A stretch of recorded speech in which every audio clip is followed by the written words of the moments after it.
Para poder terminar el material de aquí al parcial,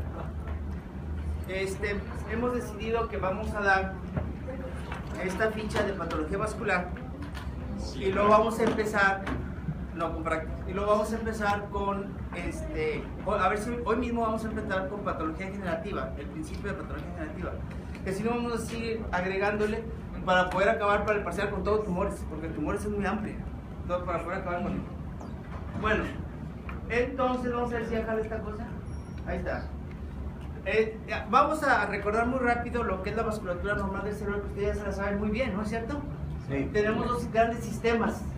La que va por la carótida, la cual rama da esta, interna. La interna, que va a dar a toda la porción media anterior del encéfalo. Y luego está otra rama del arco aórtico, que se llama ¿cómo? La vertebral, que entra por atrás y va a dar inervación a todo lo que es la parte posterior del encéfalo y parte del tallo, ¿verdad? Entonces el sistema de la basilar y el sistema de la carótida interna. La basilar, la vertebral va por todas las apófisis transversas de las vértebras cervicales, por eso se llama la vertebral. Y antes, al llegar al agujero magno, al agujero occipital, se une con la del lado opuesto. Y al unirse, se forma el tronco basilar o la arteria basilar, que va directamente apoyada en el clivus. ¿Se acuerdan del clivus? Esta parte de aquí. Y que forma un surco en el puente, ¿se acuerdan? Sí. Estamos correctos, ¿verdad? Bien, claro que entonces la basilar va a dar irrigación a todo el tallo, a todo lo que es el puente y el bulbo. Le corresponde, parte del cerebelo también le corresponde a ella, casi todo el cerebelo. Junto con unas pequeñas ramas importantísimas que nacen de la vertebral antes de que se una, y que se llama la pica, la famosa pica, ¿se acuerdan? Sí. Entonces la pica sí es de la vertebral, mientras que las demás arterias que vamos a mencionar ya son de la basilar. ¿Se entendió eso? Sí, sí. Por otro lado, aquí está entrando la carótida interna. Aquí en la unión de la carótida primitiva se divide en dos, en la carótida interna y externa. La carótida externa obviamente va a ser una arteria que va a irrigar toda la cara y la parte alta del cuello. Tiene un chorro, 11 o 12 ramas importantísimas. Va a dar irrigación a toda esta parte de aquí, mientras que la carótida interna no da ramas en el cuello, va directa, y cuando llega a la base del cráneo entra por el conducto carotidio, que no es un agujero especial, no vimos como agujero, sino es una especie de hueco que queda en la unión del temporal con el esfenoides, y que se llama el conducto carotidio, y al penetrar a la fosa media inmediatamente se acuesta. O sea, entra y se acuesta así, porque ahí está el seno cavernoso. Entonces entra en el espesor del seno cavernoso. Recorre el trayecto del seno cavernoso, que es de aproximadamente unos 17 milímetros, hacia acostadita, y rápidamente se endereza para empezar a dar sus ramas terminales, ¿verdad? Que son las cerebrales, la oftálmica, etc. Entonces, este pequeño repunte, esta corrección que hace aquí la carótida para salir del seno cavernoso y empezar a sus ramas, esto de aquí se le llama sifón carotidio. Se parece al sifón de los lavabos, ¿no? Que están así, ¿no? Sí. ¿Alguna vez han visto abajo de un lavabo? Sí. Está así, entonces se llama sifón carotidio. Es muy útil en la angiografía porque se ve muy claramente ese acodadura, ese encorvamiento de la carótida interna, ¿de acuerdo? Y luego entonces ya aquí empieza a dar sus ramas para que entre las terminales de la basilar y la carótida interna se forme aquí, ¿qué? El polígono de Willis. El polígono de Willis, ¿de acuerdo? Bien, entonces, si hacemos una angiografía, si se hace una angiografía de la carótida interna, vean qué característicamente se ve cómo va entrando aquí al seno, perdón, cómo va entrando aquí a la base del cráneo. ¿Ven cómo se acuesta aquí? ¿Aquí en qué parte estamos? En el seno cavernoso. En el seno cavernoso. ¿Y lo que hace aquí? El sifón. El sifón, y empieza a dar todas las ramas para el cerebro y para estructuras internas del cerebro. Yo tengo una pregunta. En el sifón no como que predispone a trombos. Ahorita vamos a ver. Sí, esta connotación hace que al salir la carótida interna de aquí, prácticamente deja de ser carótida y se convierte en sus ramas terminales. Pero la cerebral media es la que tiene mayor diámetro y recibe mayor proporción sangre del sifón. Entonces ese es un sitio de turbulencia donde hay una mayor predisposición a tener trastornos. Ahorita lo vamos a ver. Hay más trastornos vasculares, o suele haber trastornos vasculares en el nacimiento de la ¿cómo se llama? De la cerebral media. Ahorita lo vamos a ver eso. Bien, si lo vemos desde arriba, entonces aquí tenemos las dos ¿qué? ¿Qué son estas? Vertebrales. Las vertebrales que se están uniendo para formar la basilar. Aquí va a dar la espinal anterior que se va a correr por toda la parte anterior de la médula para irrigar cordones anteriores y laterales anteriores. Y aquí va a dar aquí la pica, en esta forma de aquí. Y luego aquí da la basilar y aquí están dando sus ramas que van a ser para el tallo, para el puente, parte del cerebelo, ¿verdad? Mientras que acá está entrando el sifón, ahí está la carótida interna, ¿se acuerdan? Y entonces justo acá al lado de la hipófisis, ¿la ven? Es el seno cavernoso y por atrásito del quiasma. Entonces aquí está la zona esta. Si hacemos este es un modelo plástico, inyectado con plástico, para ver esto mismo que estamos viendo aquí. Vean ustedes cómo aquí no se ve bien la cerebral, la carótida interna, porque todavía está ahí la cerebral media.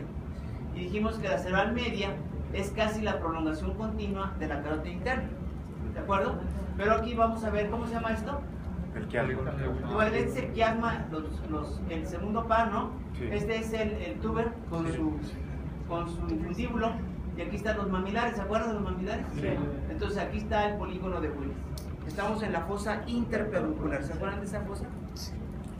Bien, entonces, aquí se forma, la primera cosa importante que todos sabemos es que debe de haber una especie de seguro de irrigación encefálica y tenemos que comunicar el sistema carotídeo con el sistema basilar.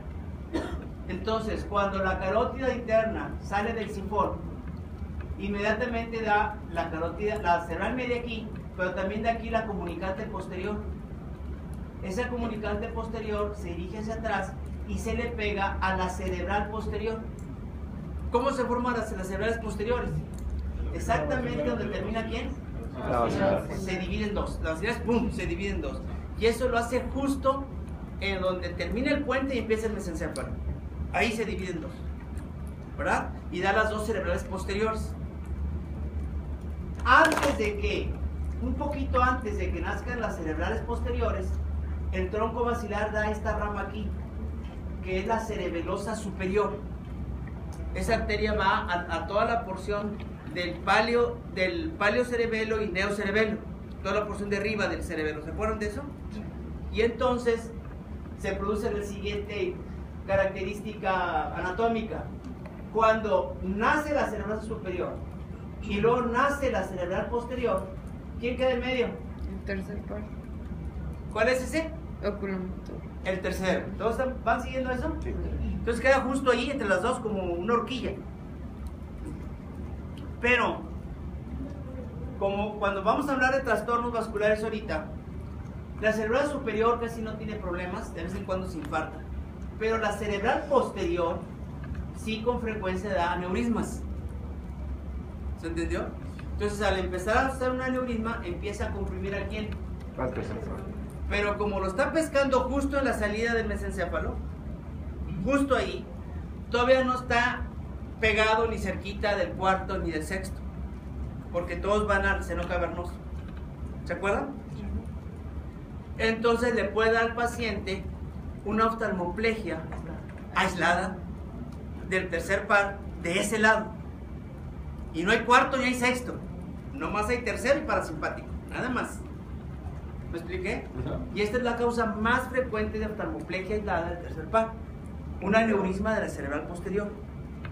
A veces es la comunicante posterior la que hace el aneurisma y se le pega ahí, pero tiene y presiona aquí. Ay, perdón, me equivoqué. Y presiona aquí. Pero cualquiera de las dos, sea la cerebral posterior o la comunicante posterior, pueden comprimir al tercer par en forma aislada. ¿Se entendió eso? Que no se nos olvide, ¿verdad? Y es la única manera como yo entiendo que el paciente pueda tener una paresia tercer par de un ojo sin tener cuarto, ni sexto, ni quinto, ¿verdad? Porque no hay ningún otro sitio donde esté solito él. ¿Se entendió esto? Claro. Y no puede estar dentro del mesencéfalo porque tendría que tener un Weber o un Benedict. Entonces está afuera. ¿Sí? Nos digamos bien. Bien. Por otro lado, entonces ya se unió aquí. ¿Quién es esta? La carótida. Se unió con la cerebral posterior. ¿Se entendió eso? Entonces aquí me comunica por atrás la circulación basilar con la circulación carotídea. Pero además, la carótida primitiva, al salir del sifón, da la rama cerebral anterior. Esta se dirige, va rodeando el espacio perforado anterior y se mete a la célula interhemisférica y empieza a rodear el cuerpo calloso. Antes de meterse al cuerpo calloso, se une con la cerebral anterior del lado opuesto mediante esta, ¿cómo se llama? La comunicante anterior. Entonces ahí yo pudiera mandar sangre del lado derecho al izquierdo o viceversa a través de esta comunicación, ¿verdad? Y entonces tengo aquí comunicado derecha con izquierda por la comunicante anterior y posterior con anterior, estoy hablando de circulación, con la comunicante posterior. Y entonces yo cierro aquí el polígono de Willis. ¿Me expliqué? ¿Se entendió esto, chavos? Sí. Bien. La cerebral media también nace, entonces la carótida interna tiene 3 ramas terminales. Ya vimos la comunicante posterior, la cerebral anterior y la cerebral media, que es la más grande y la que recibe más sangre. La cerebral media se origina aquí del sifón, inmediatamente se dirige por atrasito del espacio perforado posterior, anterior, ¿se acuerdan? Aquí está, el anterior. Se dirige hacia el surco lateral de Silvio, la cisura lateral de Silvio, ¿verdad? Y va a caminar por toda la cisura para irrigación a toda la corteza. Ahorita vamos a ver a dónde. Pero antes de meterse a la cisura, en el espacio perforado anterior da ramas penetrantes. Y tienen el famosísimo nombre de lentículos. ¿Y a dónde van esas? A los ganglios basales. A los núcleos basales y cápsulas internas. Y esas son las responsables de la inmensa mayoría de los ACVs en pacientes hipertensos. Ellas son las responsables de la mayor parte de los ACVs en pacientes hipertensos, ¿verdad? Sí. Bien. Muy bien. Vean ustedes cómo aquí la basilar está dando ramas para el puente. Aquí está, esta es la cerebelosa superior, ¿se acuerdan que dijimos? Sí. Esta es la cerebelosa inferior, que también va a dar ramas a la porción baja del neocerebelo y parte de las amígdalas. Y aquí, ¿esta cuál es? La vertebral. ¿Y esta cuál es? La pica. ¿Verdad? No, aquí no, aquí está la pica, que es esta. ¿Verdad? Es esta. Aquí está la pica. Y esta va a dar irrigación, es importantísima porque va a dar irrigación a todo el bulbo lateral posterior, ¿verdad? ¿Se acuerdan? La oliva, el 12avo, y luego atrás el 9, el 10, el 11, y luego atrás el cuneatus y el ¿se acuerdan de eso? Todo eso se va a irrigar por la pica, que es parte de la base. Y el infarto de la pica es lo que produce el famosísimo síndrome de ¿quién? De Wallenberg. Ahorita lo vamos a ver. Bien. Perdón.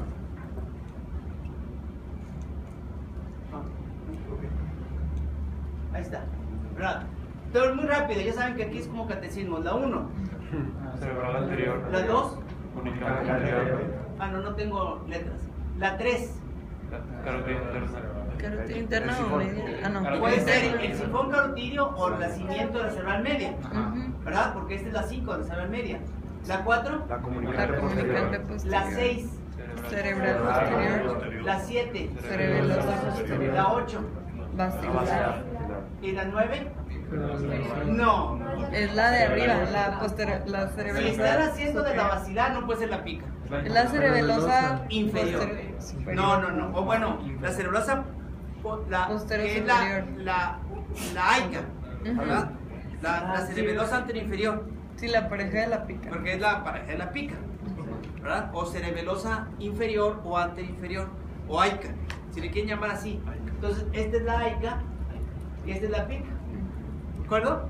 Entonces, no se les olvide, si están haciendo de la basilar, ¿qué van a decir, Daniela? Cerebelosa. ¡Ay, cabrón! Este está haciendo la vacila. ¿Sí o no? Bueno. Bien. Luego aquí, ¿esta cuál es?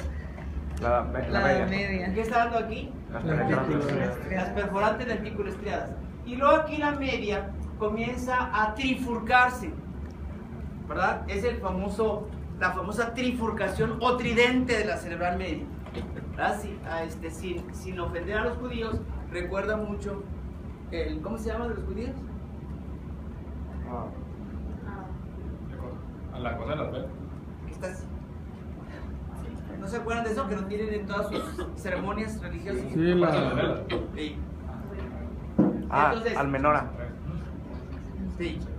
Entonces, eso lo usan los radiólogos también, para como dato radiológico. Y luego va a irrigar toda la corteza. Ahorita vamos a ver aquí. Aquí está, ¿cuál es esta que está aquí? Posterior.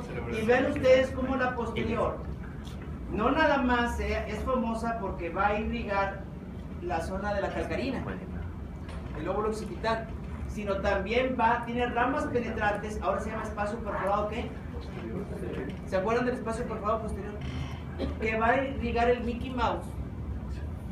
Y es importantísimo porque ahí van, obviamente, todo lo que ustedes ya saben, meniscos, vías, parasimpático, sustancia negra, todo lo que ustedes saben de eso. Entonces, una trombosis de la cerebral posterior puede ser mortal. Por si me infarta el mesencéfalo, ¡pum! Ya se descerebró el paciente, ¿verdad? Y no se me va a morir. Bien, haciendo como lo vemos al macro en un cerebro que todavía no se le quita el aracnoides. ¿Ven aquí el aracnoides? Pero sí se ve quién. La basilar, y aquí las vertebrales. Pero así es como nosotros nos imaginamos al polígono de Willis. Si ve una vista frontal, es para ver mejor cuál es esta que va aquí. La anterior. La anterior y esta. La comunicante. Y vean cómo va siguiendo el cuerpo calloso, ¿verdad? Y aquí va a dar irrigación a toda la porción interna de los hemisferios y a la parte más alta del homúnculo. Los pies. ¿Verdad? Por eso dijimos que trombosis de la cerebral anterior va a dar déficit motor sensitivo del miembro inferior contralateral. ¿Se entendió eso? Sí. A menos de que sea una compresión paradójica en la lesión del cíngulo. Porque esto que está aquí, esto es el cíngulo. ¿Se acuerdan? Sí. Si se hernia paradójicamente, puede dar una manifestación del mismo lado de la lesión, en forma paradójica. Bueno, aquí nos está enseñando mejor el nacimiento de las perforantes. ¿Las ven? Aquí está la trifurcación. ¿De quién? De la media. Y aquí va por la cisura de Silvio lateral. Para acá. Acá está la bacila. Si yo veo la anterior aquí, ¿la ven? Aquí va dando el cuerpo calloso. ¿Esto qué es? ¿Esto que está aquí? Sí. ¿Este qué es? El cíngulo. Aquí una cosa importante. No nada más va el lóbulo cuadrado, acá la porción alta del homúnculo, sino que ramas de ella se van a anastomosar con la cerebral posterior. ¿De acuerdo? Y como la cerebral posterior va a qué parte? A la calcarina, decimos que la calcarina tiene doble circulación. Por eso se conserva muy bien la visión central cuando tenemos infartos en la cisura calcarina. Porque podemos tener infartos de aquí, de las zonas de asociación, pero esta va a recibir sangre. Si se tapó la cerebral posterior, le va a llevar a la cerebral anterior y le va a dar irrigación a ese sitio, nomás a la mera cisura calcarina, no a las zonas de asociación. Por eso las hemianopsias, que son hemianopsias heterónimas o homónimas. Las hemianopsias homónimas. Homónimas, son retroquiasmáticas. Son retroquiasmáticas. Casi siempre con preservación de visión central sugiere cisura calcánea. Ya vimos eso, ¿de acuerdo? Sí. Bien. Por otro lado, cerebral media, ven ustedes. Ahora sí, todo lo que ustedes se saben perfectamente bien de los sitios específicos de la corteza, tanto parietal, frontal como temporal, le corresponden a la cerebral media. ¿Me explico? Si el paciente tiene un daño de las perforantes, aquí me va a dar un ACV, ¿sí o no? Sí. Pero si tiene un daño selectivo de alguna área de aquí, de sus ramas, de alguna área de aquí, entonces va a tener déficit específico. Afasias. Puede haber afasias, apraxias, abulias, ¿no? Anosmias o anestesias, depende en qué parte. Puede ser afasia motora o afasia sensitiva, puede ser hipoacusia, si estamos en el Herschel, o sea, todo lo que ustedes ya saben ahí. Pero si es un área así, muy específica de la función neurológica, no son las perforantes, son el sitio de las ramas corticales de la cerebral media, ¿verdad? Claro, sería muy mala leche, pero muy mala leche, que el paciente se le trombosara la cerebral media aquí, porque entonces le va a dar tanto ACV como déficit cortical. Nada más que cuando es un ACV, no nos damos cuenta del déficit cortical hasta que se recupera el paciente. Porque como ahí en la ACV van todas las fibras de la cápsula interna, no sabemos si la afasia es por daño del haz piramidal o por daño cortical de Broca. Hasta después nos tenemos que dar cuenta. En el momento del fregazo no nos damos cuenta, no sabemos que tiene una ACV y se acabó, ¿verdad? Bien, ¿ven ustedes cómo penetran aquí quiénes? Las neurológicas. Y vean cómo están agarrando. ¿Cuál es?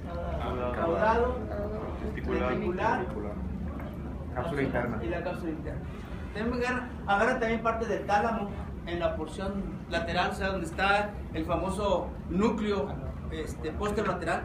¿Se acuerdan de la porción ventral? Entonces ahí sensitiva, es una área altamente sensitiva. Solo en caso.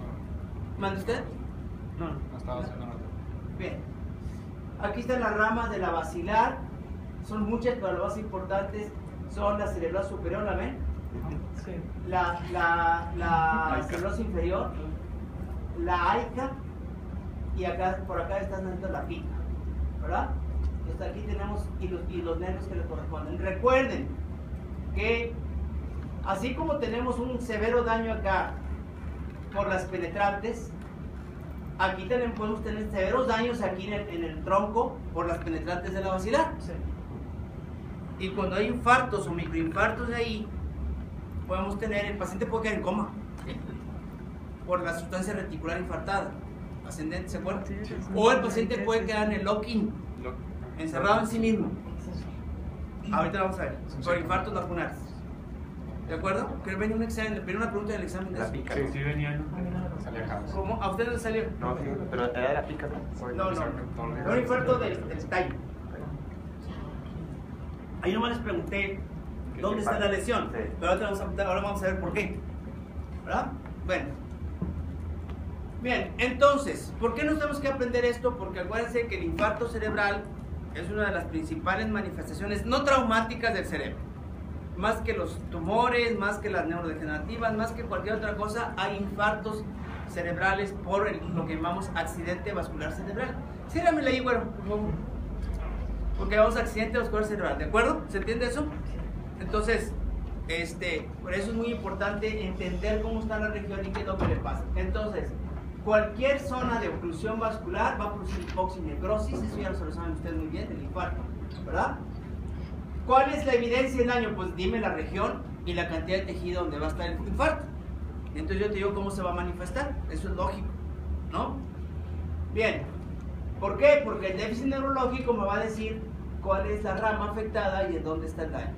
Como decíamos ahorita, si es puramente apráxico, si es puramente específico, si es un ACV, si es un ventallo, un lock-in, si es un Wallander, eso lo vamos a ver, se va a ver con la técnica, ¿verdad? Puede mejorar, el paciente se puede morir o mejorar en algunos meses, ahorita lo vamos a ver. Cuando el paciente queda vivo y hubo un infarto cerebral, nunca va a haber una recuperación al 100%, nunca. Si el infarto es muy pequeño, puede parecer casi inexistente, pero ya si se le busca bien, el paciente tiene algo de déficit. Pero la mayor parte de los que llamamos ACVs siempre dejan secuelas neurológicas, mayores o menores, pero siempre se nota al paciente que tuvo una ACV, ¿verdad? Vean ustedes cómo los sitios más comunes de oclusión arterial son en la bifurcación de la carótida del cuello, en el sistema vértebro-basilar, en la rama basilar, y se pueden producir desde ataques isquémicos transitorios hasta infartazos tremendos del cerebro. Ahorita vamos a ver qué es ataque isquémico transitorio. La otra cosa es que venga por un émbolo. el émbolo venga del corazón izquierdo, ¿se acuerdan? Sobre todo en pacientes con cardiomiopatía, ¿qué?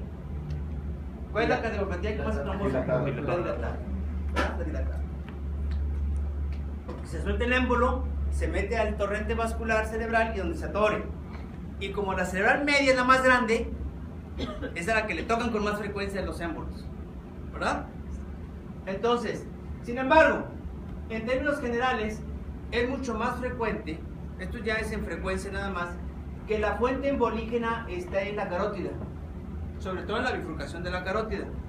El paciente tiene ateromas que se trombosan y suelta el embolito y va y se atora ahí arriba. ¿De acuerdo? Bien. En cualquier parte. Estos son los territorios representativos de cada una de las arterias. Vean, la arteria cerebral anterior, ¿se acuerdan que vimos ahorita? Sí. La arteria cerebral media abarca un trancazo, tanto en sus ramas superficiales específicas como en las famosas ramas perforantes. ¿Sí? La arteria cerebral posterior es para el lóbulo, para el mesencéfalo, perdón, y para el lóbulo occipital, sobre todo, que sería allá atrás, ¿verdad? También le toca la parte baja del tálamo. ¿Ah? A la basilar le tocan esos territorios, es el territorio de la cerebral posterior, que es parte de la basilar. Y luego acá vienen los territorios perforantes, cerebral superior, inferior, la famosa pica, aquí.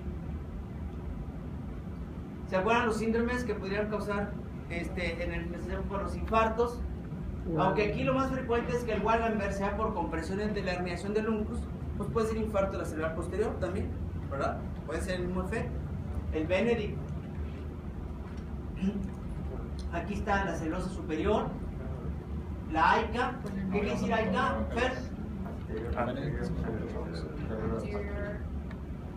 Anterior inferior, anterior inferior, cerebela, y la pica.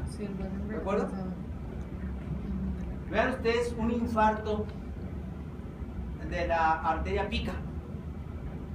Agarra la parte lateral del bulbo y puede agarrar toda la parte baja del cerebelo. Pero lo que más se nota es el bulbo, porque acuérdense que el cerebelo están comunicados los dos hemisferios. Entonces uno compensa al otro, pero el bulbo no. Entonces se nota de ese lado que le dé el fregadazo, ahí se va a notar mucho igual. ¿Ah? ¿Se acuerdan de este esquema del bulbo? ¿Qué es esto? Ok, entonces estamos acá, en la porción posterolateral, ¿verdad? Ese es el territorio de la pica. ¿Me estoy explicando en eso, jóvenes? Sí. ¿Se van orientando? Bien. Bien. Entonces, todo esto era nada más para entrarle a esta cosa, a la enfermedad vascular cerebral, ¿verdad? Es el pan nuestro de cada día. Si bien es cierto que el tratamiento definitivo del paciente le corresponde al neurólogo, al neurofisiólogo, al radiólogo intervencionista neurólogo o al neurocirujano, el fregadazo le puede tocar a cualquier médico. Acaba de caerse mi abuelito, mi papá cayó así, estirado, y convulsionó y se desmayó. Ahí está la ACVH. Entonces tenemos que saber que lo primero que se produce es una zona de isquemia seguida de infarto, que el paciente va a tener el infarto con la consecuente edema. ¿Se acuerdan que era una parte de respuesta y que eso lo puede matar en las primeras horas de evolución? El edema. El infarto ese ya se fregó, ese ya se infartó. ¿Pero qué lo va a matar? El edema y la hipertensión intracraneal, ¿verdad? Con todas sus complicaciones. Pero ya entonces hay que llevar inmediatamente a un hospital que tenga un nivel adecuado y que ahí lo empiecen a tratar para evitar que siga avanzando el infarto. Es como en el de miocardio. Que no siga avanzando el infarto, que se baje el edema y que no me venga la maldita vasoconstricción reactiva, porque ese sí me va a acabar de matar al paciente, ¿verdad? Que se puede presentar en 24, 48, 36 horas después. Bien. Aquí tenemos las causas más frecuentes de enfermedad vascular cerebral: la aterosclerosis, que ahorita dijimos, ¿verdad? La hemorragia hipertensiva, ¿se acuerdan de las lentículas estriadas? Sí. La crisis isquémica transitoria, que está íntimamente relacionada con la hipertensión arterial sistémica. El embolismo, que ya lo dijimos, o cuestiones congénitas como aneurismas o malformaciones vasculares. Eso es lo más común. Hay una bola de cosas después, de todo tipo. Hemos visto cosas marcianas, de todos colores y sabores. Pero si el médico entiende lo que es el problema tromboembólico, más el problema de aneurismas y malformaciones, que ahora les vamos a llamar MAPS. ¿Qué dice MAP? Malformaciones aneurismas. Bueno, aneurismas y MAPS. Y las crisis isquémicas transitorias o los infartos lacunares, ahí tienen el 90% de la patología vascular cerebral. Ahí está ya el 90%. Los demás son casos aislados y muy raros. Bien. ¿Qué factores van a agravar o van a predisponer? Obviamente la hipertensión, la diabetes, la obesidad, la drogadicción y algunos otros trastornos raros como estos que están aquí abajo, ¿verdad? Factores hereditarios, el anticuerpos antifosfolípidos que dan mucha trombosis en todas partes del cuerpo, la aterosclerosis con el tabaco y fumar, pues esto va de la mano con hipertensión arterial, ¿se acuerdan? Sí. Anticonceptivos orales, alcohol, crisis isquémica, lípidos, etc. Cardiópatas. ¿Qué es el ACV? Es un estado de urgencia, es una crisis, ¿verdad? Que se presenta súbitamente en un paciente que habitualmente tiene los antecedentes que les dije ahorita y que está bien o mal controlado, pero de todos modos le va a dar y que lo tenemos que tener en la mira. Entonces, al paciente hipertenso siempre hay que estarlo controlando su hipertensión arterial. Al diabético igual, ¿verdad? Al obeso, al que fuma mucho, pues que no fume tanto, etcétera. Al paciente con atrofia cerebral y Alzheimer, porque ese se le va a tronar el amiloide que tiene, eso lo vamos a ver cuando veamos neurodegenerativas. Entonces todo esto va a predisponer muchos infartos cerebrales. Lo importante es que la evolución es muy rápida, por eso se llama accidente. Puede durar segundos, minutos o horas y se manifiesta y luego va a dejar secuelas tremendas casi siempre para toda la vida. Si no es que nos mata al paciente, la tercera o cuarta parte de los pacientes fallecen en el momento en las primeras horas del momento de la ACV. Ya no se recuperan, nunca despiertan ya. Y el resto va a quedar con mayor o menor déficit neurológico, ¿verdad? Bien, esto es lo que vamos a ver ahorita, sus territorios. Es por los trastornos, ¿cómo se dice? Clínicos, ¿no? Pero esto ya se lo saben ustedes muy bien, porque se conocen todas las vías al dedillo, ¿sí o no? ¿Fácil o no? Fácil. ¡Qué bárbaro! Bien, la arteria pica y famoso síndrome de Wallenberg, ¿se acuerdan? Sí. Vértigo, ataxia, paraparesias, diplopia, parestesias, alteraciones visuales, disfagia. Acuérdense que todas las diplopias y alteraciones visuales son porque afecta ¿cómo se llama? El octavo par con la cintilla longitudinal medial, ¿no? Es una paresia internuclear. Bueno, puede haber nistagmus, oftalmoplegia, síndromes alternos, paraparesia, etc. Es un desmadre. Tenemos la hemorragia subaracnoidea, que ahorita vamos a ver qué es esto, cada una de estas cosas.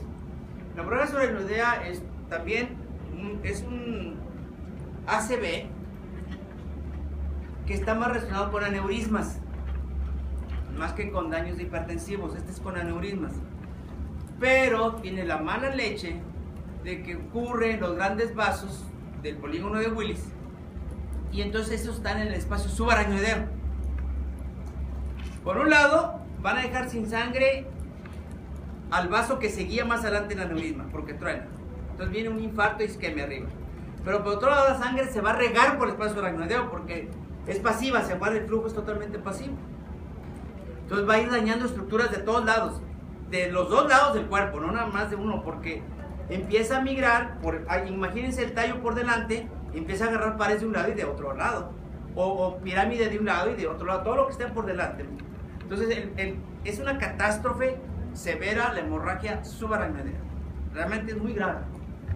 Bien, en términos que ya decíamos ahorita, la mayor parte de los síndromes isquémicos o ACVs, ¿verdad?, tienen su origen en la carótida primitiva, ¿se acuerdan la bifurcación? O en la arteria basilar, ¿se acuerdan? Porque es muy aterosclerótica. En la hemorragia intracerebral de células de ACV típico es en los núcleos basales, cápsula interna y el tallo. La hemorragia subaracnoidea, que son los famosos aneurismas, y las malformaciones arteriovenosas pueden ocurrir en cualquier sitio del encéfalo. Esas pueden ocurrir en cualquier parte del encéfalo. El infarto es, como ya lo saben ustedes, la necrosis neuronal por falta de irrigación y se clasifica el infarto. Isquémico es el más frecuente de todos, que es por el taponamiento de la arteria. Y el taponamiento es lo más común, tromboembólico. O tienes un ateroma ahí, o tienes un émbolo que se atoró ahí, ¿verdad? Y la otra parte importante es el hemorrágico. Este no está asociado a aterosclerosis en sí, sino que las arterias estallan, las capilares estallan y empieza a sangrar el paciente. ¿Por qué estallan? Porque el paciente es hipertenso y está en una crisis hipertensiva. Entonces, un infarto hemorrágico lo esperamos, el ACV hemorrágico lo esperamos sobre todo en el paciente hipertenso. Y el ACV isquémico en pacientes pues que pueden ser hipertensos, diabéticos, gordos, fumadores, todo lo que te da aterosclerosis y riesgo de fenómenos tromboembólicos. Salud. ¿Se está entendiendo esto, muchachos? ¿No? ¿Seguros? Bien. Entonces, el infarto es un desarrollo súbito de déficit neurológico, depende de localización, tamaño y la forma de extensión y si hay una circulación colateral. Pero es característico que el paciente con estas condiciones de riesgo se queje así, súbitamente en pocos minutos o en el transcurso de un par de horas, de una cefalea intensa que se va progresando en forma así exponencial. De 5 minutos a los siguientes 5 minutos ya duele peor, y a lo cuarto y a la media hora ya no aguanta el dolor, dice que es el peor que ha tenido en su vida, ya no haya que hacer, ¿verdad? Y luego súbitamente puede suceder varias cosas. Siempre pierde la conciencia y cae inconsciente, o puede que convulsione y tenga una crisis hipertensiva aguda. ¿Cómo es esa hipertensiva cerebral? Vomita, ¿verdad? Se queja de cefalea y de que no ve bien, y luego pócalas, ahí vienen 5. Son muy raros los que se quedan conscientes con su ACV. Tienen que ser infartos pequeños, y habitualmente son los lacunares los que hacen eso, ¿verdad? Ahorita vamos a ver. Bien, los infartos lacunares más o menos corresponde el 20 al 25% de los infartos cerebrales, o sea, es la cuarta parte. Son más de las arteriolas, arterias perforantes, ya sea de la cerebral anterior, media, posterior, que irrigan estructuras profundas del cerebro, ¿verdad? Son un síndrome porque están en realmente todos ellos relacionados con hipertensión arterial. ¿Se entiende esto? ¿Por qué con la hipertensión portal? Porque lo que está haciendo la hipertensión, ¿se acuerdan lo que hacía en el riñón hipertensión arterial? ¿Daba qué? ¿Arterio qué? Arteriosclerosis. Arterioloesclerosis. De dos tipos, ¿se acuerdan? Hialina y Hialina hiperplásica. Abran los archivos del sistema límbico, ábranlos, echen a andar el hipocampo. ¿Se acuerdan de eso o no? Sí. Entonces, en el cerebro es lo mismo, pero se le cambió el nombre porque como el cerebro es muy especial y no tiene soporte fibroso, etc., los investigadores dijeron, chingado, en los pacientes hipertensos, las arteriolas se empiezan a hialinizar, arteriolosclerosis, se empiezan a hialinizar y se hacen como gusanitos y luego se inflan y se truenan. Y entonces un señor que se llama Bouchard dijo, es que son microneurismas del paciente. Pues no, es el daño vascular por la hipertensión que tiene el paciente. Pero se le quedó el nombrecito, los microneurismas de Bouchard. No sé si nos han ido a mencionar, que son típicos del paciente con hipertenso. ¿Cuándo le llamamos que es lacunar? Cuando es un infarto pequeño que no mide más de 15 milímetros. ¿Y por qué se llama lacunar? ¿Sabe usted por qué? ¿Habían oído de esto? Nunca habían oído de esto. Porque son en varios puntos. Como una laguna chiquita, aislada. Porque a diferencia de otros infartos que van a tener gliosis reparativa y dejan un parche ahí mal hecho de gliosis, estos no. Son tan pequeños que la poca gliosis que ahí se reabsorbe y queda como una laguna, queda como un hueco. Además son chiquititos, Puede ser 1, puede ser 3, o puede ser 300. Y se pueden manifestar de donde esté el infarto. El primer caso que yo vi de infartos lacunares múltiples, no se me olvida, fue una autopsia que hice de un paciente con demencia. Decía, este paciente estaba bien loquito, pobrecito, estaba todo fregado, pero tenía el cerebro hecho queso, como queso gruyère. Y cuando lo partí, sí, parecía queso gruyère, puros infartos lacunares en todo el cerebro. ¿Cuántos? No, no nos contaba, muchísimos. Bueno, entonces las infartos lacunares, como son en pacientes hipertensos, está íntimamente relacionado con la diabetes mellitus, que tiene relación con la hipertensión arterial, ¿verdad? Bien, vean ustedes, aquí tenemos este infarto, estos son los infartos lacunares, este es un corte ¿qué? Horizontal. Transverso. ¿Qué es lo que tiene este cerebro? Obvio, que no tiene esto. Atrofia. Ah, muy bien, ¿y qué más tiene? Dilatación de los Atrofia, ¿y qué más? Dilatación de los círculos laterales. ¿Rolfo? Dilatación ventricular. ¿Cómo se llama eso? Como si fueras doctor. Hidrocefalia. No, hombre. Exvaco, el hidrocefalia. ¿Tiene hidrocefalia? Exvaco. Tiene atrofia cerebral e hidrocefalia que debe ser esvacuo, como dijo ahorita Daniel. Puede ser, debe ser esvacuo, ¿verdad? Pero aparte, ¿qué más tiene? Los lacunares ahí en la cápsula media. ¿Los ven? Esos agujeros con frecuencia son profundos, los lacunares, entonces quedan cerca de los ventrículos, son muy profundos, y pueden ser únicos o múltiples y de cualquier lado o en ambos lados del cerebro. Eso es lo que se manda. Las intensidades en la parte anterior y posterior de los ventrículos son gliosis. Esto sí, esto es gliosis periventricular, ¿de acuerdo? Y miren cómo se ve en otro tipo de resonancia, en otra T1, T2, ¿se acuerdan? Y aquí están, ¿los notan? Entonces, esos son infartos lacunares, deben de medir menos de 15 milímetros. Uy, qué fea foto. Pero todos estos que están aquí, los ven estos chiquititos, me parece que es su gruyere. ¿Notan o no? Sí, sí, sí. Todos estos, ¿en qué área están? En la cápsula interna y en los Cápsula núcleos. interna ahí, Núcleos. núcleos basales, ¿verdad? Vean, ese es un acercamiento. ¿Los ven? Aquí hay 3. ¿Lo notan? Aquí va a haber otro. Bueno, entonces donde tengo que, de tal suerte que pueden pasar desapercibidos si está en un sitio no específico, o pueden dar un síndrome muy específico. Por ejemplo, fíjate que tengo un daño en la cápsula interna y el paciente nada más tiene paraplegia del miembro inferior izquierdo. ¿Por qué no? Porque es un infartito chiquitito y nomás agarró la vía que iba para allá. ¿Se entendió? O se puede ser una monoanestesia. O sea, esos son chiquititos. Pero si es en el tallo, pueden ser muy graves. Porque si agarra el centro del tallo, como les dije al presidente Carlos, ¿se entendió eso? Miren. ¿En qué parte del tallo estoy? No, Ponte.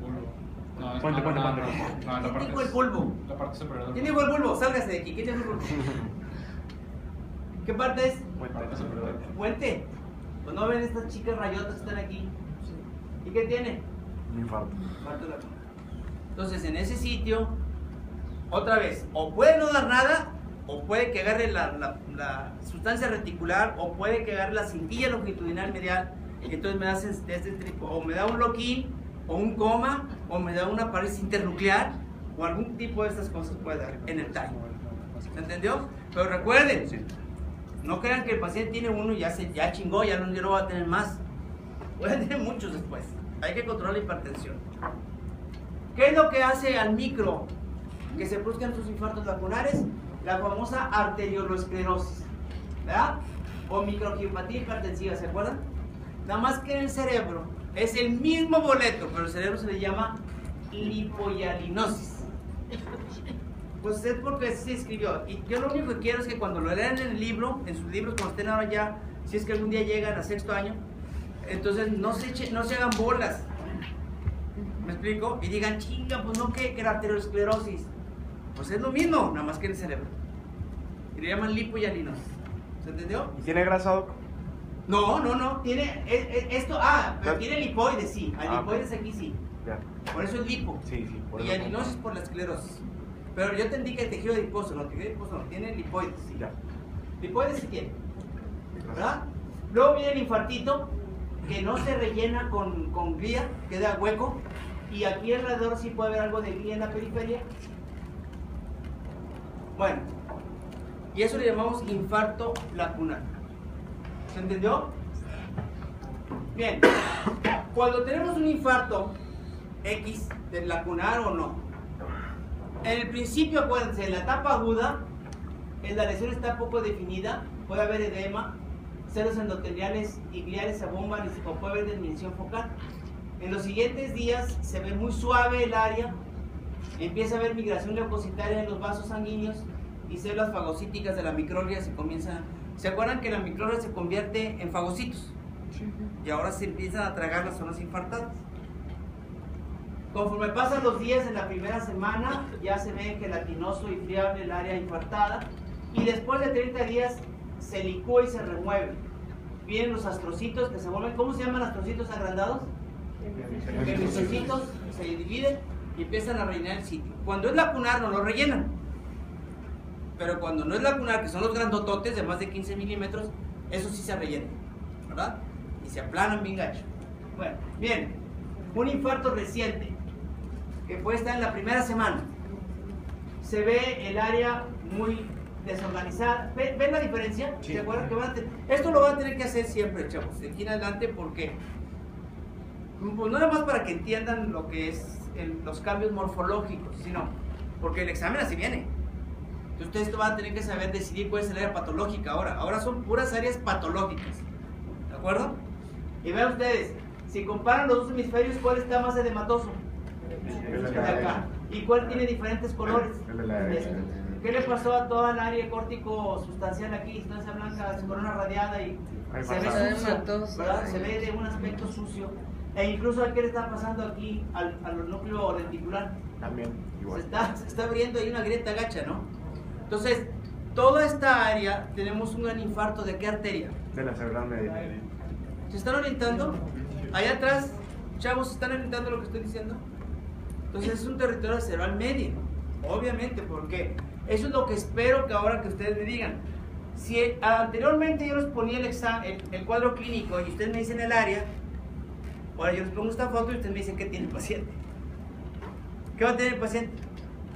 Un parkinsonismo y algún tipo de daño focal. Pero que, sí, o sea, estoy de acuerdo contigo por el daño aquí y daño acá. Pero lo más frecuente que tenga, lo primero que va a tener que es aquí, o el trancazo que tiene infartado toda esta área de acá. De manifestaciones. Sí. Hemiplegia y Anestesia Va a tener una hemiplegia y amilestesia contralateral. Y ya después veremos si queda con parkinsonismo o con afasia o quede así para toda su vida. ¿Me expliqué? Bien. Vean ustedes el infarto antiguo. Es un infarto reciente. Vean el infarto antiguo. Se reabsorbió la zona infartada. Entonces la gliosis colapsa, hace que colapse la masa cerebral y se deforma. Obviamente, ¿en qué territorio estamos? ¿La cerebral media otra vez? ¿No? ¿Y está agarrando qué? Ahora comparen esta zona con esta zona. Esta zona, ¿qué está agarrando? Corona radiada y cránulos de la boca. Corona radiada, núcleos basales de este lado ventricular y caudal, y está agarrando también corteza de este lado. Entonces, obviamente el paciente tiene que haber quedado como hemipléjico y amenestésico. Obviamente del lado contralateral. ¿Se entendió? Es bueno que aquí estamos viendo nada más lesiones patológicas. Pero es obvio que si yo los voy a valorar en un examen, les voy a poner aquí para que no se haya más de confusión. Esto es derecho, esto es izquierdo, o esto es derecho, para que me puedan decir de qué lado del cuerpo están las manifestaciones. ¿Me expliqué?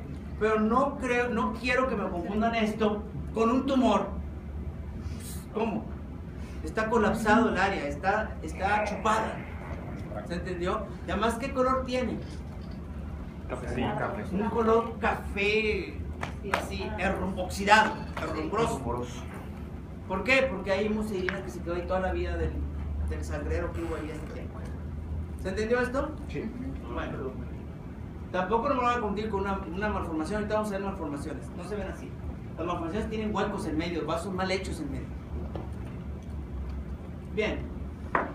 Entonces, hay una manera de empezar a abordar al paciente con hemorragia intracraneal. Aquí vamos a agarrar de todo, ¿ven? Decir, oye, el paciente era hipertenso y cayó desmayado. O el paciente viene manejando y se chocó y se partió la madre en la cabeza, ¿verdad? Entonces, pues, no importa. Ahora vamos a ver si hay hemorragia donde pueda que esté. Entonces, tenemos 3 grandes zonas donde puede estar la hemorragia en primer lugar. Puede estar en el área epidural, subdural, perdón, 4 zonas, me equivoqué. Epidural, subdural, subaracnoidea o intraparenquimatosa. O en todas partes, dependiendo la magnitud del daño. Pero es en la epidural, es típico que sea traumática y por daño o rasgadura de la meningia media, ¿se acuerdan? Es típico el trancazo lateral en la cabeza, se fractura ahí temporoparietal y empieza a sangrar la meningia media y empieza a hacerse el hematoma entre la dura y el hueso. Epidural. ¿Se entendió? Si el trauma es en las venas comunicantes que van hacia las granulaciones aracnoideas, entonces la sangre se va a coleccionar por debajo de la dura. Y ahorita vamos a ver qué condiciones favorecen esa ruptura. Ese es el típico trastorno en la aceleración y desaceleración de la cabeza. En un choque. ¿Verdad? En un choque, pero donde no hubo trancazo contra el vidrio, sino hubo un ¿qué? Un latigazo. ¿Verdad? Y aparte que se le puede fracturar las cervicales, si no es así, nada más el hecho de mover bruscamente la cabeza y pararla, eso puede romper las comunicantes. Y el paciente desarrolla después una hemorragia subdural. ¿Se entendió eso, chavos? Sí.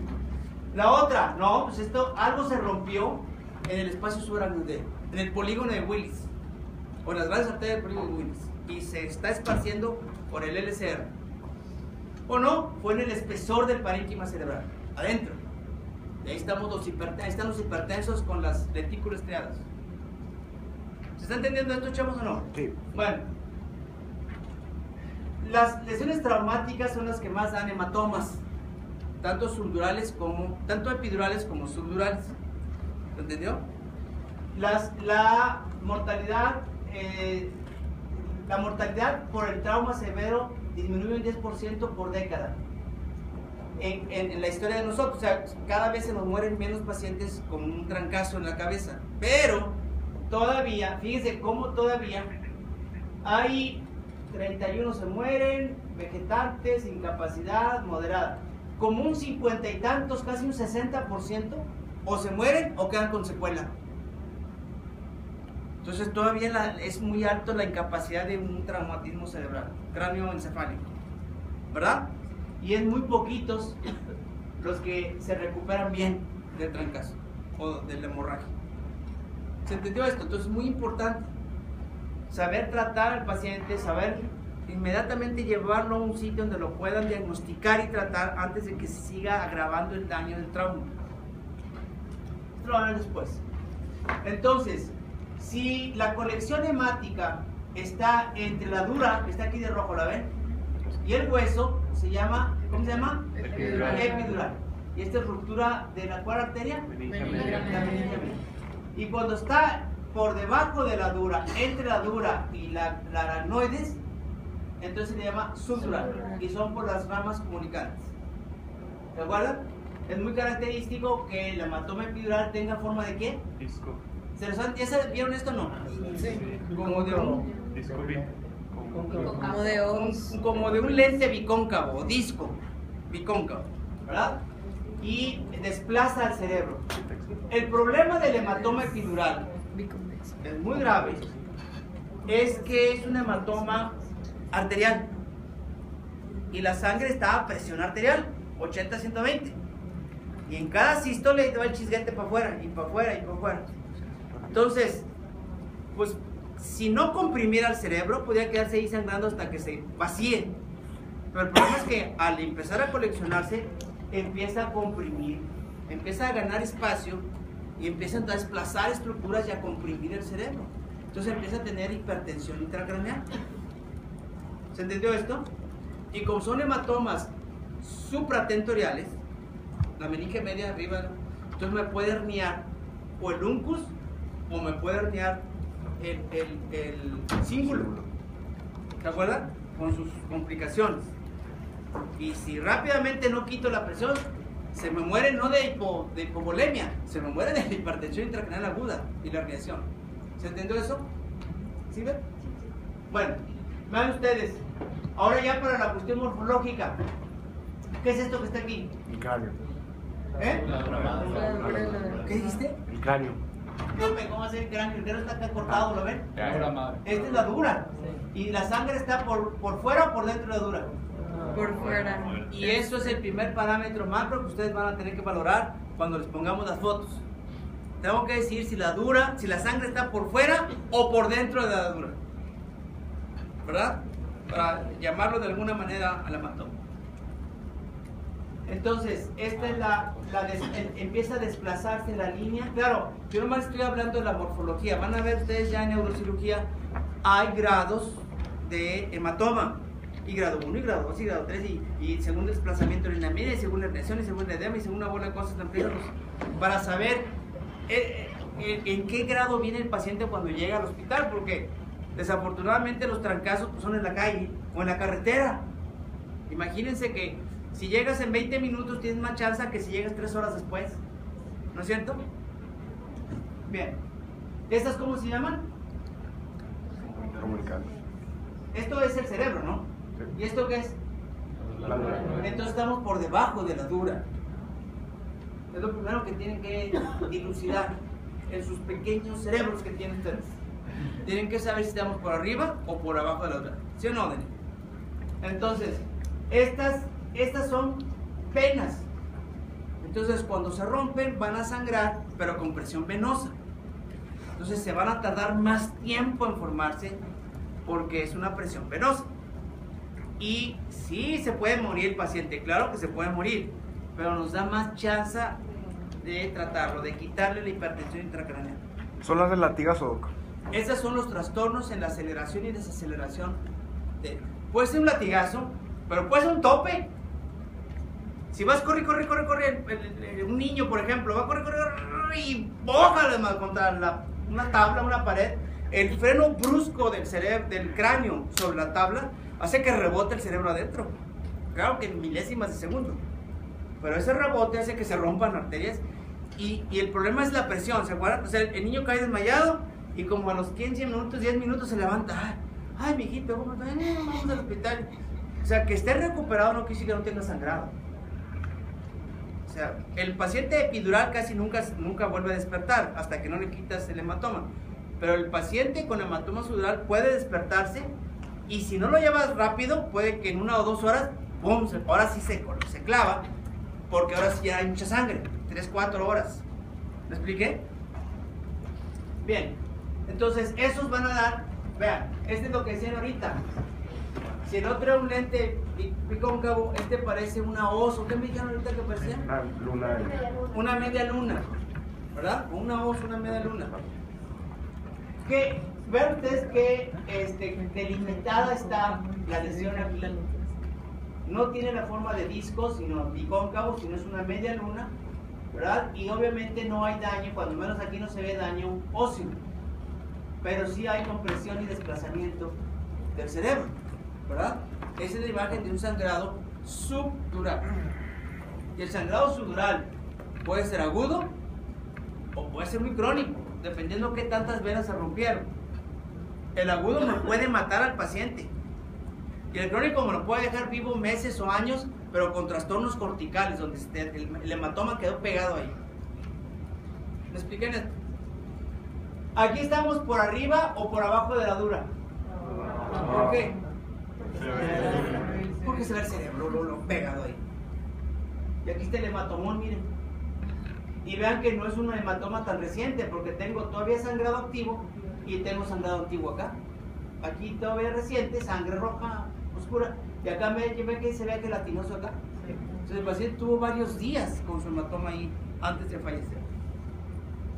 Entonces, si yo, aparte del proceso dinámico, le agrego un factor más de riesgo para estas cosas, es que esté atrófico el cerebro. ¿Por qué? Porque el paciente atrófico, que se pierde masa cerebral, aumenta la distancia entre el cerebro y la dura. Entonces las venas están a tensión. ¿Se entendió eso? ¿No entendiste, Pepe? Mira. Ay, perdón.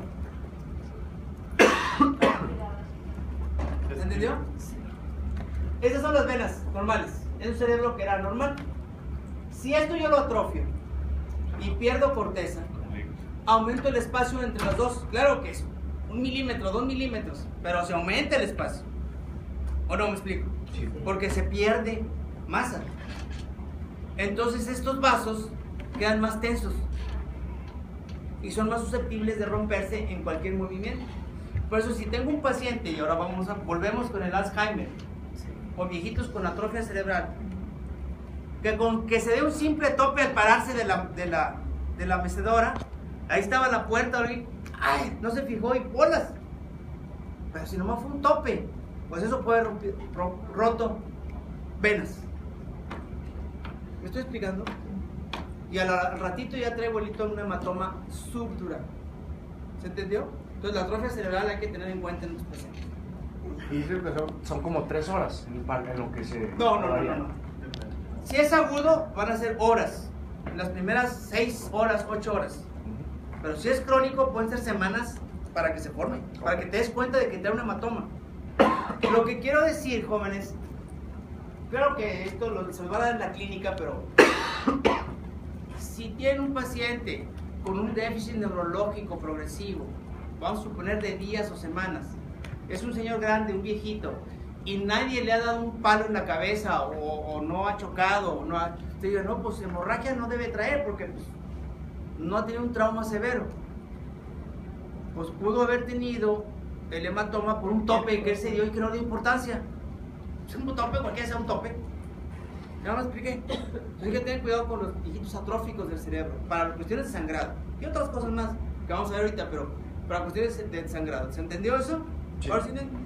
Y entonces pudiera ser crónico, que me preguntó ahorita que agudo, que puede ser que el señor vaya 2 semanas después al médico o al hospital. Mande.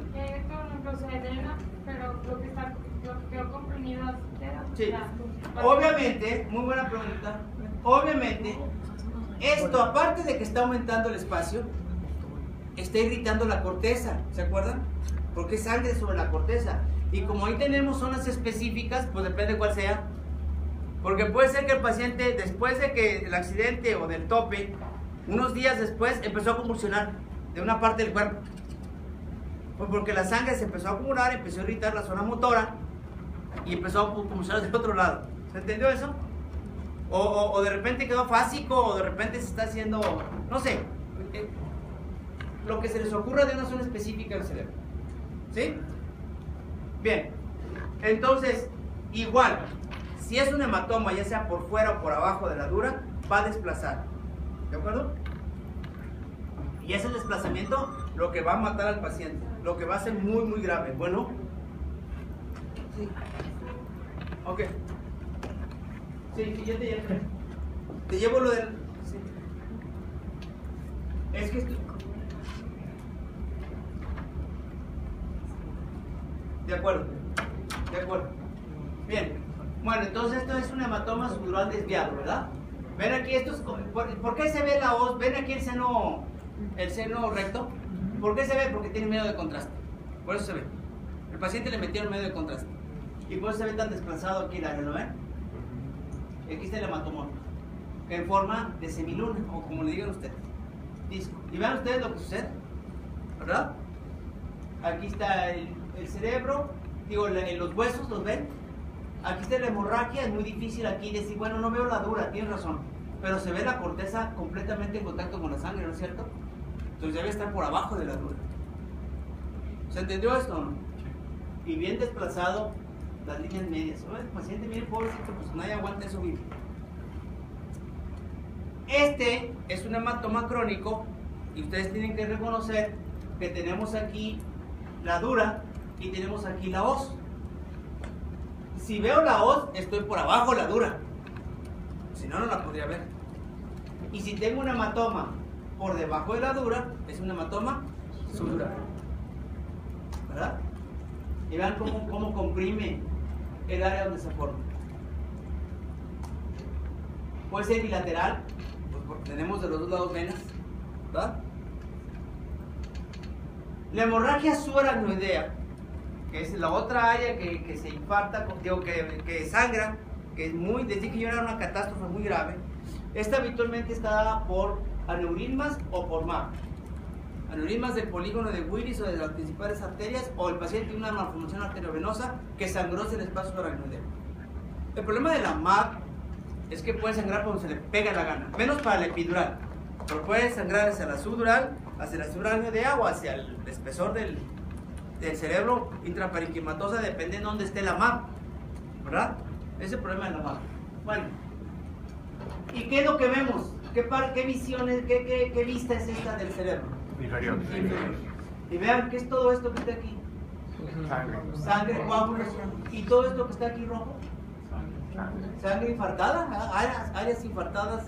Entonces estamos agarrando toda la porción baja del cerebro, toda la fosa interpeninsular y parte del tallo aquí. ¿Ustedes creen que esto puede ser compatible con la vida? Pues no, ¿verdad? Estas habitualmente son muy agudas, los sangrados son muy agudos y relacionados con incremento brusco de la presión intracraneal. ¿Se entendió eso? ¿Cómo incremento bruscamente la presión intracraneal? Daniela, la otra Daniela. ¿Cómo? ¿Cómo se incrementa bruscamente la presión intracraneal? Pues con la sangre acumulándose a presión. No, ¿qué actividad o qué condición hace que aumente bruscamente la presión intracraneal? Pues una herniación. No. ¿Qué actividades de la vida diaria hacen que te aumente bruscamente la presión intracraneal, Daniela? ¿Qué actividades? O sea, cotidianas. Así, o... Pues cada cuando. No, un trauma craneal. Pero cotidiano. No, pero eso no es normal. Que tener un palo en la cabeza no es normal. Ir al baño, solo Pujar en el baño, ¿no? Estreñimiento, pues no se rían. Si alguien se estreña en nuestro medio, son las mujeres. Claro que sí, les da vergüenza hacer en cualquier parte que no sea no sé en dónde, y ahí andan aguantándose todos los días la popó, hasta que van y se empiezan a estreñir. Eso es lo más, el estreñimiento de las mujeres es muy común en nuestro medio, muy común. El estreñimiento, ¿qué más? Pujar, ¿qué más? Esfuerzos. ¿Qué más? Esfuerzos. Cualquier esfuerzo. Estornudar y no sacarlo. cargar peso. Un estornudo o una tos intensa, un esfuerzo físico y brusco, cargar una pesa o cargar un bulto de cemento, ¿no? Pues depende de lo que te dediques. O sea, vean, esto tiene importancia, ¿verdad? ¿Qué otra cosa? Reírse intensamente en forma prolongada. La risa es muy buena, es buena para el espíritu y todo eso, pero reírse mucho tiempo aumenta la presión intracraneal. Y otra importantísima, el orgasmo. Es un aumento brusco, intenso de la presión intracraneal tanto en la mujer como en el hombre. ¿Por la sangre? ¿Mandé? ¿Por la sangre o por qué? Porque por todo. En la fisiología del orgasmo hay tensión muscular, aumento de temperatura, aumento de la presión sanguínea, ¿verdad? Disminución de la respiración frecuente, o sea, hay una inspiración profunda y se detiene, etcétera, etcétera. Y claro, esto está en relación con la duración y la intensidad del orgasmo. Pero se los digo no para irnos por el lado morboso, sino porque nadie quiere preguntar qué estaba haciendo la señora o el señor cuando cayó inconsciente. Porque no lo van a tener inconsciente por el sangrado. No, pues es que... No, pues estaba haciendo el amor y ¡pum! O se le pregunta, oiga, ¿no han tenido relaciones? Pues sí, doctor, es que, pero eso fue hace ratito. Pues por eso, necesitamos saber, ¿verdad? Para justificar un aumento brusco de la presión intracraneal. Bueno, muy bien. Luego, se puede comunicar la hemorragia intraaracnoidea, subaracnoidea, puede perforar el piso del tercer ventrículo. ¿Se acuerdan que es muy delgadito ahí donde está el hipotálamo? Y pum, se mete a los ventrículos y entonces convertirse en una hemorragia intraventricular, con todas las complicaciones de una hemorragia intraventricular, ¿verdad? Bien, vean ustedes, el otro compartimiento es la hemorragia intraparenquimatosa. ¿Se acuerdan que dijimos? Y eso está relacionado íntimamente con la hipertensión intracraneal, y son los ACVs típicos del hipertenso. ¿Y dónde son? En la región de las ventrículos striatas. ¿Se entendió eso, jóvenes? Bueno, abusados. También, si se prolonga, puede llegar a los ventrículos, de los ventrículos puede llegar a Luschke-Magendi, y luego tienes una hemorragia subaracnoidea después de que tuvo una hemorragia parenquimatosa. Pero esto ya es una progresión de la enfermedad. Doc, yo tengo una pregunta. Mande. Las igual y ya Sí. ahí lo voy a contestar. Pero, bueno, sí, esas son Hereditarias, ¿hay una tendencia hereditaria a las malformaciones periodos o no? Hereditaria no. Estás hablando de la MAP. Sí. Hereditaria no. Okay. Afortunadamente no tenemos ninguna condición que sea heredable y que dé más de esta categoría. No se confundan. Hay condiciones que sí son facomatóxicas, como el Sturge-Weber-Rendu, por ejemplo, que sí tienes telangiectasias, pero no son más, nomás son telangiectasias cerebrales. Sin embargo, ya que lo preguntaste, tanto la MAP como el aneurisma se consideran congénitas.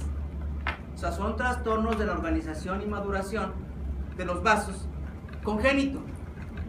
Y esto es importante, no nada más porque te puedes morir, sino porque si te operan y sales adelante, el seguro no te va a pagar.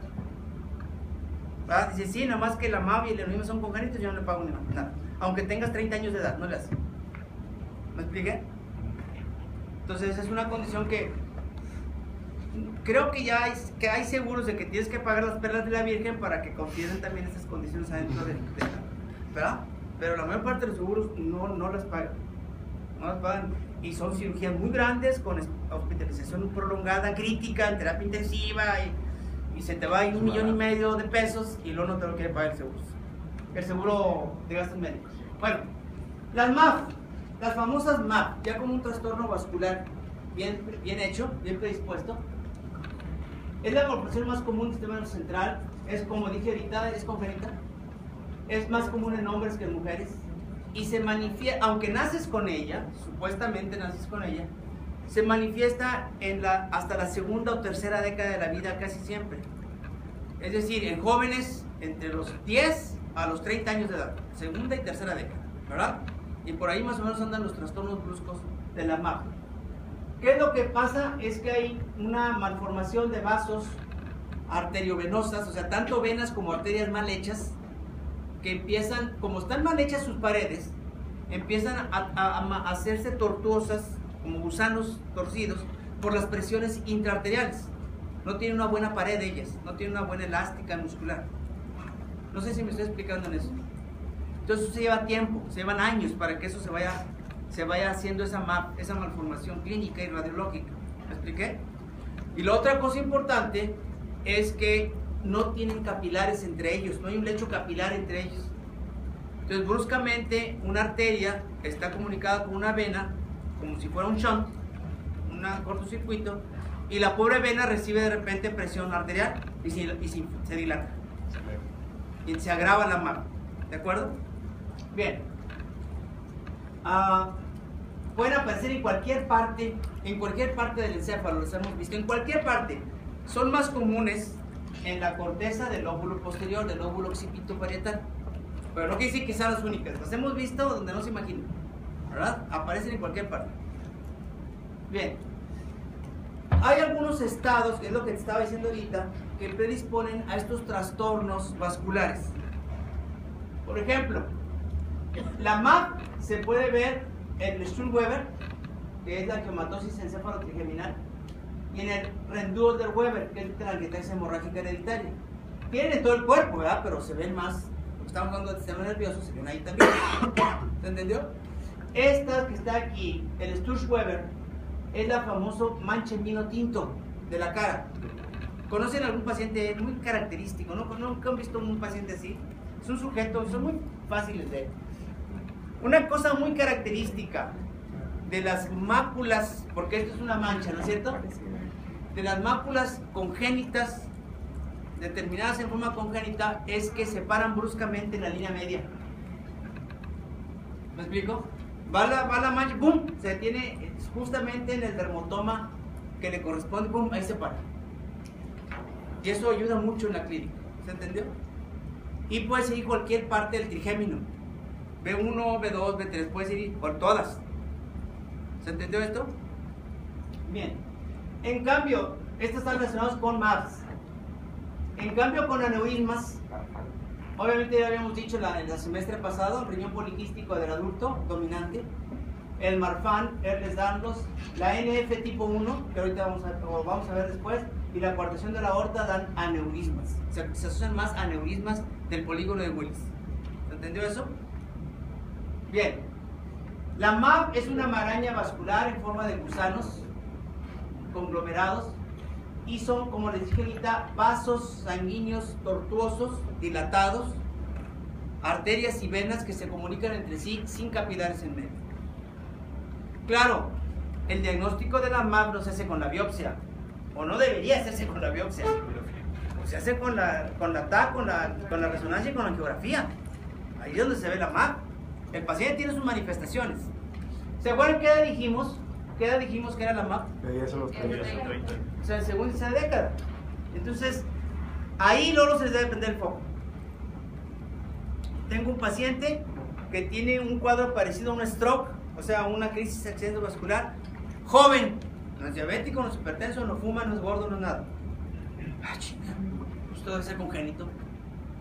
Si no tiene un trauma, pues debe ser algo congénito. Suena a congénito, ¿verdad? ¿Se entendió esto? Entonces, hay una cosa muy gacha que se llama el síndrome de Melas, no sé si lo voy a mencionar, que son los strokes asociados a procesos neurodegenerativos, pero niños.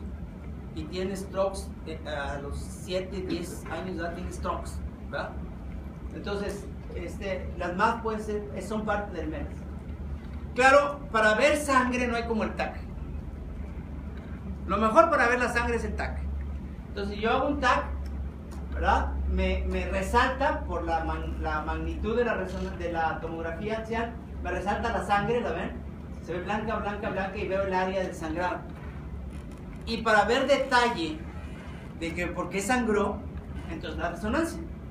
Entonces digo, sí, tiene un trastorno, un defecto muy serio del lóbulo occipital, ¿verdad? Que parece así como carcomido. Luego ya verán que son vasos. Entonces debe tener una MAV. Luego se hace un TAC y luego se hace una resonancia.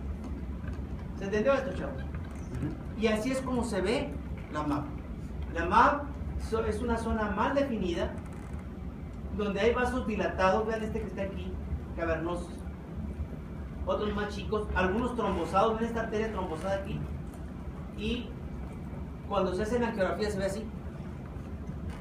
¿Me van siguiendo en esto? ¿Qué es esto?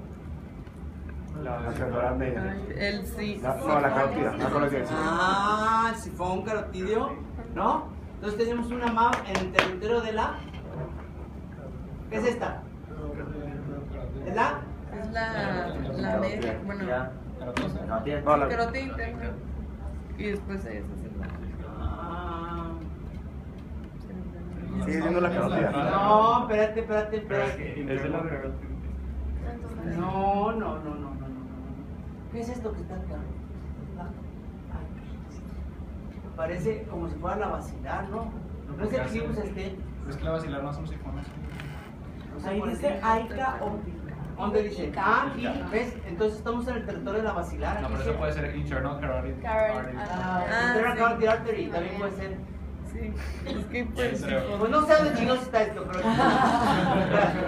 Va en el territorio de la carótida. Si este es el sifón, este es el sifón. Bueno, pero van con una maraña de vasos, ¿los ven? Y luego, cuando se muere el paciente, entonces se ve como esto, como gusanos que están sobre la corteza, ¿la ven? Y le gusta más la región parieto-occipital, pero puede aparecer en cualquier parte. Y puede aparecer como queso gruyere, también muchos agujeros de vasos mal hechos. Al micro tengo puras arterias y venas dilatadas, llenas de sangre, en ausencia de capilares. O sea, es un hemangioma. Es como si fuera un hemangioma, nada más que es un hemangioma tanto de venas como de arterias, lo cual no lo hace hemangioma. Pero un hemangioma no es considerado una MAV. No, el hemangioma puede ser venoso, es un hemangioma venoso, nada más, es una neoplasia, hemangioma venoso, y puede estar asociado a angiomatosis de otro tipo. Pero es que les voy a decir, aquí viene un pero que a mí me tocó vivir varias veces. Entra el paciente con su cuadro clínico típico y dice el cirujano y el neurólogo, tiene un hemangioma de tal parte y lo vamos a quitar. Y entonces yo veo estos componentes venosos, arteriales, ¿los ven? Y entonces digo, oye, no, esto es una MAV. Entonces dicen, no, Carlos, no digas que es una MAV, porque no le van a pagar. ¿Ya me expliqué? Entonces la cuestión del hemangioma es porque no es congénito el hemangioma. Y la MAV sí es congénita. Pero todo yo no puedo echar mentiras. Entonces, ¿cómo le llamo a esto? Proliferación arteriovenosa dilatada del cerebro de tal sitio. Y si te la pasan, pues qué bueno, y si no, pues ni modo. Es que no podemos estar echando mentiras, ¿verdad? Y esto no es raro, que no es culpa del cirujano. Se parecen mucho en la clínica y se parecen mucho en la radiología. Pero la patología tiene que definir que sirva para algo, chinga, y no para tapar fraudes con las compañías de seguros, ¿verdad?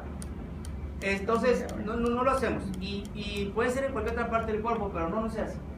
Además, una cosa importante para todos ustedes y nosotros es guardar pues la honestidad profesional, ¿verdad? Porque si se le ocurre a la compañía de seguros pedir el material y mandárselo a otro patólogo, y otro patólogo dice, esto es una MAP, entonces el que queda como idiota soy yo, porque no sé reconocer las MAPs. ¿Me explico? Entonces no, se va ni modo, pobrecito. Si no tiene para pagar, pues no sé cómo lo vaya a hacer, pero esto no es una maniobra. ¿Se entendió? Bueno, muy bien. Vean ustedes arterias de diferentes calibres, pero no hay capilares, no hay un lecho capilar entre las dos. Bien. ¿Qué va a producir? Hipertensión intracraneal aguda. Es una hemorragia. Eso es lo que va a producir. Aneurismas. Los aneurismas son dilataciones de la arteria, así como los de la aorta que vimos cuando vimos la aterosclerosis, pero de las arterias del polígono de Willis, ¿verdad? Son también congénitos. Es una dilatación localizada que puede causar síndrome, ya sea porque comprime, ¿se acuerdan lo que dijimos en la cerebral posterior? La compresión, o porque se rompe, o primero comprime y luego se rompe, ¿verdad? Las dos cosas. Bueno, la mayoría son congénitos, 90%, y los que son adquiridos son los aneurismas ateroscleróticos de la arteria basilar. Eso siempre, cuando es de la arteria basilar y tiene una forma dilatada, tortuosa, como si fuera la aorta, pero en la basilar, que siempre es por aterosclerosis y esos son adquiridos. Pero los más comunes son los del polígono de Willis y esos son congénitos. Bien. ¿Qué es lo que pasa? Parece que hay una deficiencia congénita de la capa media de la arteria que hace que se empiece a inflar como globito, ¿verdad? Sobre todo en las zonas de bifurcación o vasos vestigiales. Y cuando es adquirida, pues es por aterosclerosis. El paciente tiene ateromas, hipertensión, etcétera, ¿verdad? Y el aneurisma puede medir casi siempre mide 3-4 milímetros. Puede llegar a medir hasta 3 centímetros.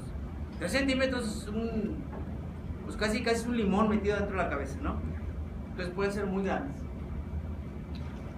Se ha clasificado el aneurisma, los radiólogos y los neurocirujanos clasifican que si tiene forma de valla, o que si es sacular, o que si es racemoso. Ahí les sirve para sus cuestiones técnicas quirúrgicas, pero a nosotros no nos sirve, todos son iguales, todos son dilataciones anormales de una parte de la arteria. Claro, el más frecuente es el sacular, con forma de valla, y también es el más frecuentemente que decimos que es congénito, ¿verdad? El sacular. Y vean ustedes cómo puede tener pedículo o puede no tener pedículo. Y por frecuencia aparece en el polígono de Willis. Puede aparecer en la comunicante anterior, en la cerebral, en la trifurcación, ¿se acuerdan de la trifurcación de la cerebral media? En la comunicante posterior o en la cerebral posterior, como les decía hace ratito. ¿Sí? Entonces estos son los que más vamos a ver. Vean ustedes en una TAC, ¿ven la TAC? Y se ve una zona hipercaptante aquí. Y aquí está, casi se dibuja el polígono, ¿lo notan? Con medio de contraste, y aquí hay un aneurisma. Ojalá y todos los aneurismas se detectaran en forma pre-ruptura, antes de que se rompan. Porque entonces hay maneras de tratarlos y de que ya no se rompan. Pero la mayoría desafortunadamente se detectan cuando se rompen. El paciente no sabía que tenía un aneurisma, y en una crisis de hipertensión aguda craneal, lo que dijimos ahorita, ¡boom!, se rompe la mugre porque estaba dilatada. Y viene el sangrado. ¿Qué tipo de sangrado va a ser? ¿Si es en los vasos del polígono de Willis? ¿Sangrado qué? Subaracnoideo. Va a ser en el espacio subaracnoideo. ¿De acuerdo? Y compresión arterial. Es un sangrado severo. Aquí sí disecamos el polígono de Willis, ¿lo ven? ¿Qué es esta? La anterior. Esta es la media, ¿la ven? Esta es la basilar Esta es la comunicante posterior, ¿la ven? Entonces aquí está un aneurisma aquí y otro acá. ¿Y este ve que se rompió? Sí. Entonces las edades medias. 3. Bueno, otra vez, los síntomas de ruptura son una crisis aguda de hipertensión intracraneal, ¿verdad? Puede ser que el paciente tenga intensa cefalea, vómito y luego viene la inconsciencia, que quede cefalea intensa y lúcido, que es un síndrome ordinario con un sangrado leve, o pierde el conocimiento sin ninguna queja, nomás ¡pum!, nomás cae, que es un sangrado muy severo. Puede ser cualquier cosa de hipertensión intracraneal aguda, ¿verdad? Entonces vamos a tener hemorragia subaracnoidea. Entonces, no hay signos focales lateralizantes, no es de un lado o de otro lado, porque la hemorragia es difusa en el espacio subaracnoideo, ¿verdad? O puede ser que el paciente haya tenido inicios de compresión del aneurisma, ¿se acuerdan? Puede que haya tenido crisis de monoparesia del tercer par de un ojo, ¿no? O una crisis química transitoria porque el aneurisma se trombosó y lo soltó un piquito ahí, un pedacito, etc. ¿Cuál es la complicación que todos los cirujanos le tienen miedo a las hemorragias intracraneales? El vasospasmo regional, que es casi imposible evitarlo. Digo, sí lo hacen y se le echan muchas ganas, pero siempre va a haber algo de vasospasmo y va a agravar el sitio de la isquemia y del infarto. ¿Se entendió eso? Vean, aquí hay, ¿ven la hemorragia? Esto está fijado, por eso se ve así. ¿Ven la hemorragia? Sí. ¿Ven? No hay lateralidad, está en los dos lados. ¿Se entendió eso? Y está en el espacio subaracnoideo y luego aquí está. ¿Ven el aneurisma aquí? Aquí está el aneurisma. En el nacimiento de la cervical media. Este es recientito, este es en fresco. ¿Ven el aneurisma ahí? ¿Dónde está? ¿De su lado izquierdo o derecho? De ustedes. A ver. Está casi que en medio. De un color rojo cereza, ¿no nota? Pero viene el sangrero aquí. Pues obviamente que no se puede hacer nada. De hecho, ni se puede ir a sacar la sangre. No lo puedes andar burbuneando a todo el tallo a ver si sacas los coágulos y te llevas el tercero, el cuarto, el sexto, el séptimo y te llevas la pirámide, te llevas todo el mugrero por ahí, pues ahí se queda. Ahí se queda. Imagínense si el paciente queda vivo, la cicatriz, esto es la organización fibrosa. Entonces, acuérdense que estamos fuera del cerebro. En las meninges sí hay fibrosis. Imagínense el apachurramiento, el pegusteadero de todas las estructuras ahí. Bien, así es como se ve el aneurisma. Una angiografía. Aquí está en una tridimensional. Aquí está en un TAC. ¿Se notan? Tratamiento, cirugía y terapia, que es lo que se usa mucho ahora, endovascular, ¿verdad? Se hace ahí se mete un catéter hasta el aneurisma, claro, lo hace un radiólogo muy bien entrenado en neuroradiología. Mete ahí su catéter, lo deja ahí un pequeño serpentín, es como una especie de alambrito muy fino, que es trombogénico. Entonces lo que hace aquí es que se trombose rápidamente la sangre aquí y se organice. Y entonces lo que hacen es taparlo, que ya no le entre sangre. Y ahí esperando que nunca así, que no se rompa, ¿verdad? No se puede soltar embolitos. Sí, hay riesgo de que suelte émbolos, hay riesgo de que se rompa de todos modos después, pero menos. Pero ir a quitar un aneurisma del polígono de Willis en la fosa interpedicular está bien, cabrón, pero está bien difícil, ¿verdad? Antes se ponían clips, en mi época se ponían unos clips aquí para que no entrara sangre, pero la morbilidad de andar manipulando ahí era altísima. El paciente siempre quedaba con algún déficit de algún tipo. ¿Me explico?